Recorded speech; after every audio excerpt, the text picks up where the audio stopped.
Sebelum memutuskan untuk bergabung dengan bajak laut topi jerami, Zoro dikenal sebagai pemburu bajak laut dan ditangkap Angkatan Laut. Luffy menyelamatkannya dan berniat mengajak Zoro jadi kru pertamanya. Sebagai ahli pedang, dia berambisi ingin melampaui siapapun lawannya, dan ingin menjadi ahli pedang nomor wahid sedunia. Dan inilah beberapa fakta menarik tentang Zoro. Yang pertama, Kang Mabok. Ketika tiba di kota tertentu, hal pertama yang dilakukan Zoro biasanya adalah mencari bar. Yang dia incar adalah sake. Sejak awal cerita, Zoro memang punya hobi minum banyak sake. Yang kedua, buta map. Para kru topi jerami mengenal bahwa Zoro merupakan orang yang gampang tersesat.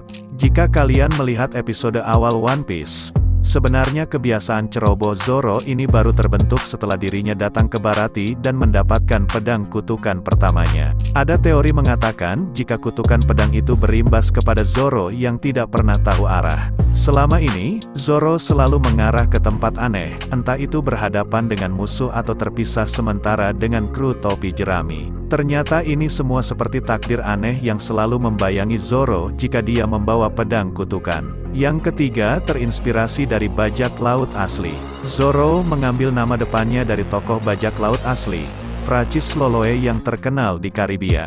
Semasa hidupnya, Francis terkenal sangat bengis dan telah membunuh banyak orang. Bahkan, dirinya memang terkenal sebagai bajak laut yang bermusuhan seperti watak Zoro yang berniat jadi pemburu bajak laut sebelum bergabung dengan kru topi jerami. Dari tampilannya, Francis Loloe sebenarnya lebih mirip dengan Dracula Mihawk karena pembawaan baju Eropanya. Sementara itu, Francis mirip dengan Zoro karena menggunakan pedang sebagai senjatanya. Yang keempat, orang kedua yang membunuh naga. Di Pang Hazard, Zoro berhasil menebas seekor naga yang dicurigai merupakan senjata biologis milik pemerintah dunia dan Caesar Clown. Ternyata, hanya sedikit orang yang bisa membunuh naga. Sebelumnya, baru Ryuma yang diceritakan pernah membunuh naga di komik Monsters yang sempat Oda buat sebelum One Piece dirilis. Penampilan Ryuma di komik itu juga sangat mirip Zoro. Bisa jadi, Ryuma memang jadi ide awal Oda mengembangkan Zoro. Uniknya Ryuma diceritakan sebagai samurai dari Wano yang pedangnya sempat ditemukan oleh Zoro ketika hantunya dibangkitkan oleh Gecko Moria.